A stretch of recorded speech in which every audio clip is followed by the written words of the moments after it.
저는 개인적으로는 지금 P2P 저는 1년 넘게 투자를 해왔었는데 이게 괜찮다고 보고 있었습니다. P2P의 특히 부동산 담보 대출이나 최근에 이제 새로 나온 주식 담보 대출들 수익률 기준으로 약 1년 8에서 12%까지 나오거든요. 물론 위험은 있습니다. 원금 손실 가능성 당연히 있고요. 근데 감당할 만한 위험 수준의 꽤 높은 금리라고 생각하기 때문에 만기도 짧고요. 만기도 보통 1년 미만이고요.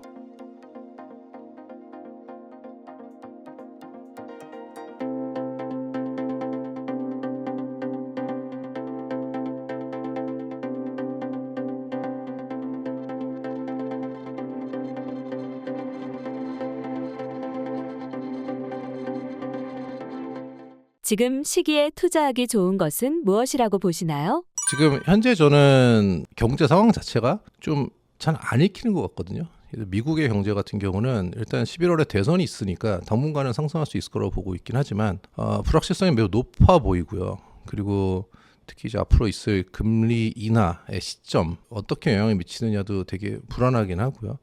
미국은 지금 연착륙을 성공할 수 있을 것으로 느껴지긴 하지만 미국은 연착륙에 성공한 사례가 거의 없어요, 사실은. 그래서 앞으로 어디서 무슨 일이 생길지 모른다는 생각이 좀 듭니다. 특히 금리를 너무 급격히 올려놓은 상태가 좀 길게 유지가 되고 있는 상황이라서 어디선가 지뢰밭이 터질 수 있다고 생각하거든요. 그래서 주식 사실 조금 불확실성이 많아 보이긴 합니다, 제 생각에는.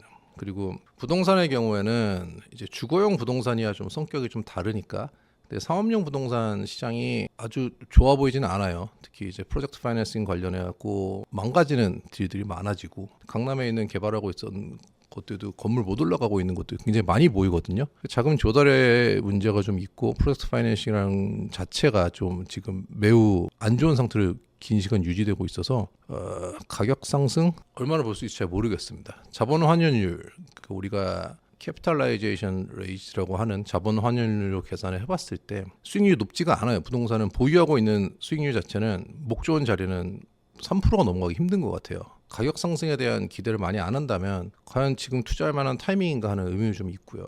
비트코인이나 이 암호화폐 같은 경우는 솔직히 말씀드리면은 저는 전통적인 금융을 오래 했던 사람 입장에서는 실체가 없는 자산이라고 보기 때문에 가격이 30% 50% 변하는 게 전혀 놀랍지 않을 수 있는 자산이라고 생각하거든요. 그래서 이게 위험하다고 생각합니다. 이게 어느 순간 사람들의 인식이 바뀐다면은 가격이 급락할 수도 있는 거고 급등할 수도 있는 거고. 그래서 지금 현재 시점으로는 채권이 사실 저는 계속 채권을 했었고 채권 위주로 투자를 하지만 채권이 그냥 그나마 가장 좋아 보이는 그림은 우리나라 금리 곧 인하하게 될 것 같습니다. 그리고 미국도 아마 올해 안에 금리 인하할 걸로 보이고요. 금리를 인하하기 시작하면은 사이클이 되는 거고 지난번에 금리를 높이 올렸던 상태를 다시 정상화라고 해야 되나요? 아니면 금리를 다시 노멀라이즈 시킨 금리를 낮추는 기간이 사이클이 생기는 거기 때문에 금리가 오르지는 못할 거다. 채권의 금리가 오르기는 쉽지 않을 거다라는 가정을 한다면 물론 수익률은 낮을 수 있겠지만 투자할 만하다고 생각하고요. 그럼 채권과 비슷한 다른 자산들 투자할 만한 것들 있다고 보고 있고요. 저는 개인적으로는 지금 P2P 저는 1년 넘게 투자를 해왔었는데 이게 괜찮다고 보고 있었습니다. P2P의 특히 부동산 담보 대출이나 최근에 이제 새로 나온 주식 담보 대출들 수익률 기준으로 약 1년 8에서 12%까지 나오거든요. 물론 위험은 있습니다. 원금 손실 가능성 당연히 있고요. 근데 감당할 만한 위험 수준의 꽤 높은 금리라고 생각하기 때문에 만기도 짧고요. 만기도 보통 1년 미만이고요. 그래서 저는 그중에 괜찮은 상품들을 찾으면 설사 연체가 생기거나 디폴트가 생긴다 하더라도 원금을 보전받을 수 있는 방법이 꽤 많기 때문에 괜찮을 것 같습니다. PEP 투자는 무엇인가요? P2P라는 거 이제 개인과 개인 간의 대출을 하는 건데요. 예를 들면은 부동산 담보 대출의 경우에는 A라는 분이 자기가 보유하는 아파트를 담보로 이미 은행에서 대출을 받았겠죠. 대부분 은행이나 다른 제2금융권 등등에서 대출을 받았을 텐데 추가 대출을 받을 때 P2P 업체를 통해서 다른 개인들로부터 대출을 받는 겁니다. 아파트를 가지고 돈을 빌리는 사람은 차주가 되는 거고요. 그리고 다른 개인들은 대주가 됩니다.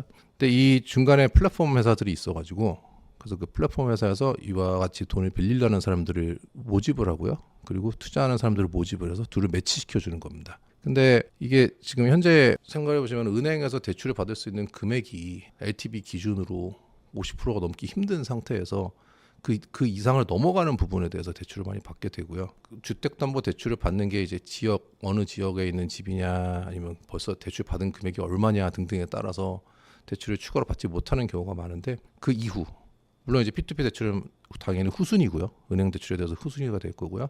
그리고 LTV가 높지 않다면 집값이 예를 들어서 1억인데 은행에서 약 5천만 원을 대출 받은 상태라고 치면은 그 이후에 1,000만 원, 2천만 원을 더 대출 받을 때 P2P 쪽으로 차주들이 몰려오는 경우가 있는데요. 그렇다면 이제 LTV 기준으로 투자자 입장에서는 70% 정도의 LTV가 되는 투자를 하게 되는 거죠. 50에서 70% 사이를 투자하게 되는 건데 보통 만기가 1년입니다. 부동산 담보 대출들이. 그러니까 부동산 가격이 1년 안에 20, 30%가 떨어질 가능성은 높지 않으니 설사 그분이 대출 이자를 갚지 못하고 원금을 갚지 못한다 하더라도 경매 처리가 되는 거거든요. 플랫폼에서도 경매를 처리하니까 그렇게 되면 원금의 상당 부분을 전액이나 그래도 꽤 대부분을 보전받을 가능성이 높다고 볼 수 있겠죠. 안전한 투자인가요? 맞습니다. 예, 리스크가 없지 않습니다. 리스크는 물론 있고요. 원금 손실은 날 수 있고요. 감당할 수 있을 만한 리스크를 보신다면 예를 들어서 LTV가 80% 이상이면은 투자하기 힘들고요.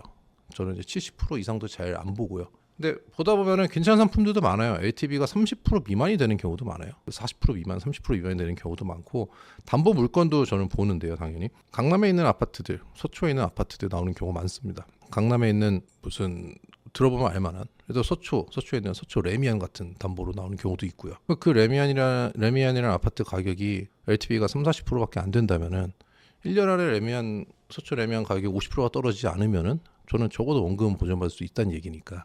물론 원금뿐만 아니라 이자도 보전을 받겠죠. 상대적으로 제가 보기에는 감당할 만한 리스크라고 생각하는 거죠. 얼마부터 투자 가능한가요? 5천 원인가 회사마다 좀 다릅니다. 플랫폼 회사마다 좀 다른데 5천 원이나 10,000원부터 투자 가능한 겁니다.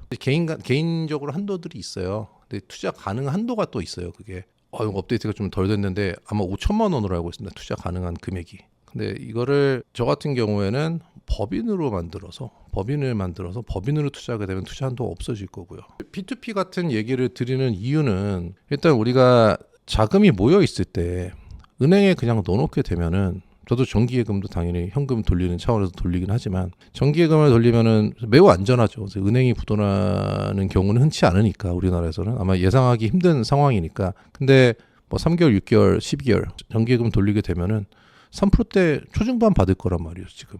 근데 이제 3개월, 6개월 정도 돌릴 자금이라면, 특히 1년 정도 돌릴 자금이라면은 이런 피트 같은 데 넣어놓으면 8%, 9%. 저는 이 8% 특히 이제 5%가 넘어가는 수익률 상대적으로 안전하다고 보이고 제가 감당할 수 있고 제가 분석할 수 있는 리스크를 가진 상품들을 꾸준히 찾아가는 게 굉장히 중요하다고 생각하는 거는 정말 우리가 괜찮은 투자 안에 찾을 때까지 시간이 꽤 걸릴 수가 있습니다. 건물을 사고 싶다, 아니면 오피스텔을 사고 싶다. 그 오피스텔을 임장도 가야 되고 동네 상권 분석도 해야 되고 굉장히 많은 거를 분석을 해야 되잖아요. 뭔가를 투자하기 위해 특히 부동산 같은 경우는 다른 모든 자산도 마찬가지겠지만 저는 투자하기 전에 매우 오랜 기간 공부를 하는 게 좋다고 늘 사람들한테 말씀드리거든요. 최소 3개월 이상, 6개월 이상. 적어도 뭔가 새로운 거에 투자하기 전에 누가 얘기했다고 투자하지 말고 스스로 책도 사보고 무슨 인터넷 강의도 있고 유튜브도 많고 그래서 배울 게 많잖아요. 그런 데서 3개월, 6개월 이상 공부를 하는 시간을 최초엔 가져라. 그리고 나서도 투자를 하고 싶다면 투자를 하는 거고 그렇지 않으면은 투자하지 않는 게 맞다. 저는 모르는 건 투자하지 말라고 얘기하는, 우리가 안다고 생각해도 다 알지 못하는 경우가 대부분인데 아예 모르는 거 투자하는 거는 옳지 않다고 생각하니까. 근데 어떤 거를 투자할 때 제가 어느 정도의 시간이 걸리는데 건물 하나 사는 것도 시간이 매우 걸릴 겁니다. 제가 원하는 지역을 선정해야 되고 그 지역 안에 어느 정도 상권을 선정해야 될 거고 자금을 조달하는 시간도 걸릴 거고 매물이 나오는 걸 기다리는 시간도 걸릴 거고요. 그 안에 상권 분석 가서 동네도 알아봐야 되고 정말로 사람들이 많이 지나다니는지 유동인구 얼마나 되는지도 파악을 눈으로 해봐야 되겠죠. 꽤 오랜 시간이 걸릴 텐데 이런 어떤 투자 안에 대해서 투자를 하기 위해 준비하는 시간 동안 좀 마음 편하게 5% 이상 되는 어딘가에 돈을 넣어놓을 수 있다면 그럼 매우 괜찮은 투자 아니고, 그리고 항상 우리가 5% 넘어가는 수익률을 만들 수 있는 자산을 주변에 뭔가 갖고 있다면 그런 자산을 어떻게 운영하든 간에 매우 유리한 조건으로 작용될 것 같습니다. 작가님의 주 투자는 상업용 부동산, 채권, PEP인가요? 사실 P2P도 저는 채권 투자라고 생각하는데요. 좀 위험한 채권 투자라고 분류하겠죠. 채권은 아닙니다. 유가증권으로 분류되지는 않아서. 근데 채권 투자를 한다고 드릴 말씀은 이제 그거는 투자라기보다는 취미 삼아서 미국 국채 선물을 좀 트레이딩을 합니다. 취미 삼아서 하고 있습니다. 가장 성공적이었던 투자 사례가 있다면 소개해 주세요. 개인적으로 성공적인 투자였다고 생각하는 거는 수도권에 있는 상업용 건물 매수했던 사례인데요. 당시 2011년에 매수를 했었습니다. 근데 작은 건물이었고요. 그리고 6층짜리 상업용 건물이었습니다. 매수할 때는 가지고 있는 다른 부동산을 담보로 대출을 받아서 거의 제 현금을 들이지 않고 매수를 했었거든요. 근데 이제 거기서 아까 말씀드렸던 이제 자본 환원율이라고 하는 캐피탈라이제이션 레이시라고 하는 수익률이 7% 가까이 나오더라고요. 서울 근교가 아니라 서울 안에 있는 우리가 얘기하는 이제 여의도, 강남, 광화문 언저리에 있는 건물들은 자본 환원율이 2%를 많이 넘지 못하거든요. 수도권으로 가니까 수원이었는데 한 7% 정도 수익률이 나오더라고요. 그래서 당시 대출 금리가 7%보다 훨씬 낮았으니까 7%를 가지고 이자를 내고 그다음에 일부는 원금을 갚으면서 그리고 제가 돈을 벌릴 때마다 그 원금을 또 일부를 갚으면서 그러면서 결국 다 갚았고요. 작년에 매각을 했습니다. 작년에 매각을 할 때 말씀드린 대로 저는 10년이 넘는 기간 동안 약 7%의 수익을 얻었고요. 그리고 작년에 매각할 때는 거의 2배 가까운 가격에 건물을 매각하면서 꽤 괜찮은 투자였던 것 같아요. 이거는 거의 들어간 현금으로 생각하면은 수익률은 거의 무한대에 가까운 거고 7% 수익률이 아니라 저는 대부분 대출을 받고 매입을 했으니까요. 그리고 운 좋게 상업용 부동산 시장이 아주 나빠지지 않기 전에 매각을 해가지고 그래서 운 좋게 좋은 가격에 매각을 한 것 같습니다. 리스크 관리는 어떻게 하시나요? 말씀드렸듯이 채권을 하던 사람들은 늘 원금 손실에 대한 걱정을 제일 많이 하거든요. 저는 개인적으로 그래서 저는 리스크라고 생각하는 거는 이제 학문적 금융적으로는 자기가 예상한 수익률이 벌어지지 않는 거를 리스크라고 주로 생각하겠지만 저는 원금에 대한 손실 가능성을 리스크라고 생각하거든요. 그래서 원금 손실 가능성을 먼저 생각을 하고 그 원금 손실 가능성 매우 채권 투자스러운 발언인데 이거는 원금 손실에 대한 가능성이 얼마냐에 따라서 그 투자 안에 대한 수익률을 계산하겠죠. 원금 손실 가능성이 높으면 수익률이 높아야 될 것이고 그리고 원금 손실 가능성이 낮다면 수익률이 낮아도 괜찮은 거고. 그래서 저는 원금 손실 가능성 더하기 그 원금 손실 가능성에 대한 비한 현금 흐름을 가지고 판단합니다. 사회초년생이라면 어떤 투자를 추천하시나요? 네, 아까 말씀드렸던 P2P도 괜찮은 시작일 수 있을 것 같고요. 그리고 정기예금부터 하셔야죠. 저는 그렇게 생각합니다. 정기예금, 적금부터 하시는 게 맞다고 생각합니다. 이런 분들이 계세요. 어느 날 이제 자기가 갖고 있던 자산을 매각하거나 아니면은 보너스를 크게 받아서 현금 흐름이 크게 들어온 분들, 1억 넘어가는 금액이 들어오신 분들이 가끔 저한테 연락 와서 물어보시는 분들이 많습니다. 뭘 투자하면 좋겠냐? 저는 늘 그럽니다. 일단 3개월에서 6개월 정기예금 넣어 놓으세요. 저한테 뭘 투자하면 좋겠냐고 물어보시는 거 보니 아직 투자할 대상이 없는데 저한테 추천받고 투자할 생각하지 마시고 일단은 3개월에서 6개월 정도 돈을 묶어놓고 더 생각을 해보십시오 라고 얘기합니다. 그리고 나서 저는 이제 아까 말씀드렸던 P2P도 그 정도 금액이면은 작은 오피스텔 뭐 이런 것들 천천히 생각하시라고. 정기예금은 3개월 6개월 넣어놓으면 중간에 빼면 이자가 나오지 않으니까 3개월 정도는 적어도 최소 고민해 보시라고. 뭔가 새로운 걸 투자하기 전에 말씀드리고 싶고요. 특히 이제 적금 얘기를 드린 거는 아까 말씀드렸듯이 절약이 사실 자산을 형성하는 첫 번째 단계라고 저는 생각하는데 특히 사회 초년생들에게는 적금으로 제 월급 통장의 금액 일부가 돈이 나가버리게 만들어버리면 그러면 약간 강제적으로 소비를 제한할 수밖에 없는 그림이 나오거든요. 그게 이제 첫 번째 단계라고 생각해요. 제가 지금 오늘 대학을 졸업해서 오늘 첫 직장을 들어갔을 때 저의 과거를 봤을 때 제가 첫 번째로 뭘 하겠냐고 하면 저는 그거부터 할 것 같아요. 제가 들어올 월급의 금액과 저의 씀씀이를 계산해서 저의 씀씀이를 얼마 정도 줄인다는 가정하에 나머지 금액을 다 적금으로 자동이체되게 만들 것 같아요. 돈을 쓰지 못하도록. 그래서 그 돈이 1년, 2년 정도가 모이면 그럼 투자할 만한 금액이 됩니다. 그러면 아까 얘기했던 P2P에 투자해서 연 8% 벌 수도 있고 그리고 괜찮은 주식을 찾아서 물론 저는 투자하지 않지만 괜찮은 주식을 찾아서 투자할 수도 있고요. 이렇게 생각해 보시면 될 것 같아요. 제가 오늘 첫 월급을 받았어요. 그래서 100만 원이 여윳돈이 생겨 있습니다. 100만 원은 어디에 투자하면 좋겠습니까? 라고 누가 물어보면 저는 그냥 은행에 넣어놓으라고 할 것 같아요. 되게 죄송한 얘기지만 100만 원을 가지고 아주 의미 있는 돈을 벌지 못하거든요. 근데 그 말씀드렸듯이 뭔가를 투자하기 전에 저는 매우 오랜 기간 공부를 해야 된다고 생각하는 사람인데 충분히 그 자산에 대해서 이해하고 그 투자가 얼마만큼의 위험을 갖게 될지 이런 부분을 적어도 이해는 하고 투자를 해야지 실패를 하더라도 나중에 개선이 될 수 있으니까. 근데 100만 원이라는 돈을 가지고 1년에 20%를 벌어봤자 20만 원이 벌리는 돈인데 이렇게 생각하시면 되죠. 택시 한 달에 한 번 덜 타면은 20만 원보다 훨씬 더 큰 돈이 보인다고 생각하는 거죠. 자산이 형성되기 전에는 사실 전략이 제일 큰 자산을 모으는 방법이라고 볼 수 있고요.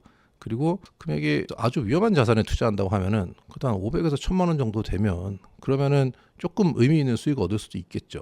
성공했을 경우에. 물론 성공했을 경우에 수익률이 높은 자산이라는 거는 1000만 원을 가지고 1년 후에 정말 의미 있는 수익을 벌 수 있는 자산은 1000만 원이 0이 될 수 있다는 가정도 당연히 하고 투자를 해야 될 거고요.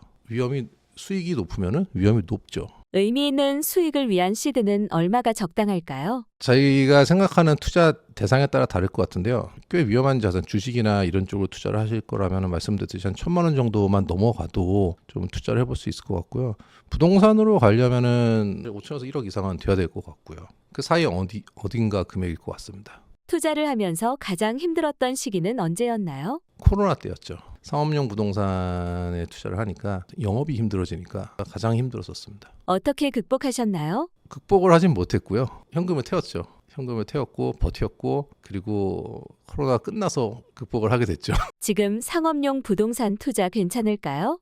사실 뭐 지역에 따라서 형태에 따라서 좀 다를 수 있지만 투자할 매력이 느껴지지는 않는 것 같습니다. 상가도 될 수 있고 건물도 될 수 있고 오피스텔도 될 수 있고 뭐 주택을 사서 임대를 놔서 그걸로 수익을 벌 수 있다면은 그것도 상업용 부동산의 일종이라고. 상업용 부동산을 부르진 않지만 이제 투자의 관점에서 보면은 상업용 부동산이라고 볼 수 있겠죠. 주택을 사서 임대 수익을 목적으로 주택을 샀다면은 그것도 이제 상업용 부동산의 일종이라고 투자 관점에서만 보면, 법적으로는 물론 아니지만 볼 수 있을 것 같고요. 작은 상가들이나 건물이 물론 비쌉니다. 건물 하나 사려면은 매우 큰 돈이 필요합니다. 근데 어떤 건물들은 몇 천억씩 하는 건물도 있을 거고 몇 백억씩 하는 건물도 있을 거지만 잘 찾아보시면은 꼬마 빌딩이라고 많이 하잖아요. 10억대, 20억대 건물들도 분명히 찾을 수 있을 거고요. 이런 상업용 부동산들은 대출비가 꽤 높게 나오기 때문에 현금으로 들어가는 실제 현금으로 따지면은 그 투자하는 대상 가치의 50% 미만의 현금이 필요할 거거든요. 그래서 건물을 사기 위해서는 그래도 뭐 한 5에서 10억 이상은 있어야지 현금이 살 수 있지 않을까. 근데 이제 그 금액이 우리가 생각하듯이 몇십억, 뭐 100억씩은 아니다라고 생각할 수 있을 것 같습니다. 많이 했다기 보기보다는 몇 번 했습니다. 지난 10년 넘게 동안은 부동산 가격이 대체로 상승했으니까요. 건물 투자 시 팁을 알려주세요. 아까 얘기했던 자본 환원율을 제일 많이 보겠죠. 이렇게 한번 생각해 볼 수 있을 것 같아요. 제가 아까 얘기했던 부동산 담보 대출에 관심이 많이 가지게 된 이유는 이거는 그냥 채권입니다. 저는 이제 대출을 해주고 있는 거예요. 제가 개인 사채업자가 되는 거랑 마찬가지 개념입니다. 담보가 있는 대출을 해주고 있는 건데, 근데 제가 그걸 굉장히 괜찮다고 생각한 이유는 뭐냐면은 8% 이상이 벌린단 말이죠. 세 전이긴 하지만. 근데 요즘 상업용 건물을 사서, 그래서 3%도 안 되는 상업용 건물을 사서 그걸 계속 보유하고 있다면, 캐블레이지 3%밖에 안 된다면은 자리가 좋은 안전한 자산들은 3% 정도밖에 안 나올 거란 말입니다. 3%짜리 자산을 사가지고 거기서 재산세도 내야 되고 각종 비용도 들어갈 텐데, 물론 이제 머리도 아파요. 상업용 건물을 사면은 세입자 나가면 머리 아파지죠. 그리고 세입자 중에 이상한 사람들도 있고 월세 안 내고 버티는 사람들도 있고 머리 아픈 일도 많이 생길 수 있는데, 근데 그런 것까지 다 감안하고, 물론 그거는 이제 노동이라고 할 만큼 큰 일은 아니니까, 근데 그건 다 감안해도 3%가 안 되는 수익이 벌리는데 8%짜리 부동산 담보 대출을 투자한다면은 5%의 초과 수익이 있는 거잖아요. 그래서 5년이 지났을 때 5%의 초과 수익이 복리로 따지면 25%가 훨씬 넘어가는 금액이 된단 말이죠. 5년 동안 상업용 부동산을 투자해서 3%를 벌면서 5년을 지나서 예를 들어서 30%쯤 가격이 올라갔다고 가정한 거와 비슷한 숫자라는 거예요. 제가 보기에는.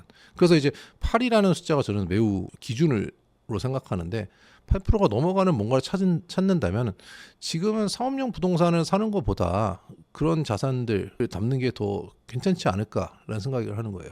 3분기 고래동 공부 강의 모집 중이거든요. 네, 네이버에 고래동 공부 치면 저희 홈페이지가 있어요. 여기서 7, 8, 9월 고래동 공부 3개월 동안 같이 하는 프로그램인데, 네, 심정석 소장님 보너스 강의가 추가가 됐습니다. 저희는 정말 많은 걸 다루거든요. 물론 코인도 강의하죠. 저는 이번에 코인 강의 해외거래소 사용법 위주로 강의할 건데 2번 합니다. 네, 7월, 9월 2번 코인 거래소 쪽 할 거고요. 팽도리님은 이분은 치과의사 분이신데 25억 비트코인으로만 25억 벌고 다른 또 알트코인으로 돈 많이 버셔서 원래 치과의사신데 졸업을 하셨어요. 네.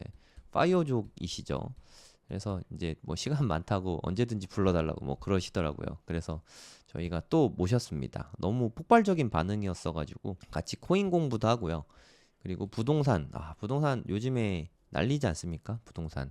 서울 부동산 다시 올라간다고 뭐 좀 시끄러워진 것 같아요. 거래량도 좀 많고 부동산 공부도 네, 같이 하고요. 그리고 빗소영 대표님은 자기 개발 쪽 아웃풋 독서, 자기 개발된 프로그램도 같이 들어 있고요. 심정섭 소장님은 학군 강의하거든요. 학군과 부동산, 자녀 교육 이런 부분에 대해서 설명을 해주시는데 이 부분도 같이 알려주실 거예요. 교육이죠, 교육. 자녀 교육. 진짜 정말 거의 모든 거를 다 망라하는 강의거든요. 고래동 공부 프로그램만 잘 따라오셔도 다른 공부 특별히 많이 더 안 하셔도 충분할 것 같아요. 이것만 해도 충분히 많거든요. 8월 달에도 네, 웅달 대표님은 사업과 투자를 너무 잘 융합하셨고 그리고 좀 뼈 때리는 이야기 있잖아요. 뼈 맞는 시간을 좀 가감 없이 정말 솔직하게 부드럽게 때려주시거든요. 그래서 웅달님 강의를 들으면은 무언가 되게 하고 싶은 게 많아집니다. 네. 정말 또 기대되는 강의요. 8월 달에 하시는데 너무너무 기대가 됩니다. 그리고 요즘에 주식 쪽은 AI가 난리잖아요. AI. AI 요즘에 저 이효석 대표님 컨텐츠 되게 많이 보고 있는데 와, 저보다 더 부지런하시더라고요. 그러니까 진짜 이분은 거의 안 주무시는 것 같아요. 뭐 진짜 대단하십니다. 컨텐츠도 되게 많이 만드시고 또 저는 양은 많이 하지만 사실 뭐 질이 엄청 뛰어나다라고 말씀드릴 수가 좀 그러긴 좀 부끄러운데 이효석 대표님은 양도 많은데 질도 되게 좋더라고요. 그 인사이트를 직접적으로 배울 수 있는 시간이죠. 다 줌으로 실시간 강의하거든요. 이럴 때가 아니면 네, 제가 또 언제 이효석 대표님을 만나서 이렇게 질의응답할 시간이 있겠습니까? 여러분들도 고래동 공부 오시면 같이 이야기 나눌 수 있습니다. 그리고 일반 직장인이신데 비트코인 투자로 네, 부를 많이 이루셨죠. 네, 호필님도 오십니다. 원래 이분은 공기업 다니시는 직장인이세요, 직장인. 네, 지금도 직장 다니고 계십니다.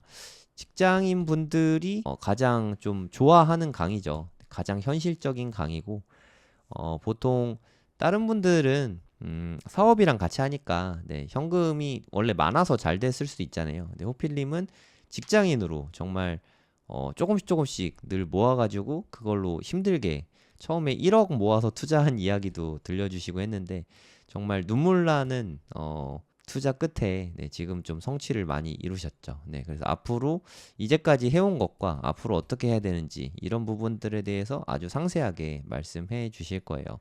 네, 빛 대표님이 또 독서 모임과 자기계발 쪽 이끌어 주실 거고요. 네, 그리고 우리 부동산 이야기 하잖아요. 네, 남이사님은 또 가장 현실적인 방법을 많이 제시해 주시죠.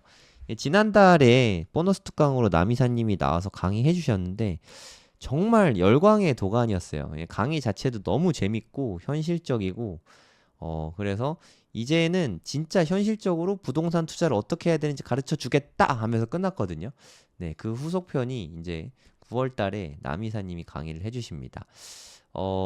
남이사님 이런 얘기를 하시더라고요. 그러니까 내가 가진 현금이 현재 얼마든 상관이 없다. 네, 누구나 부동산 투자를 할 수 있다. 이 비법을 알려주신다니까 네, 저도 기대가 많이 됩니다. 기회 되시는 분들은 신청해 주시면 감사하겠습니다.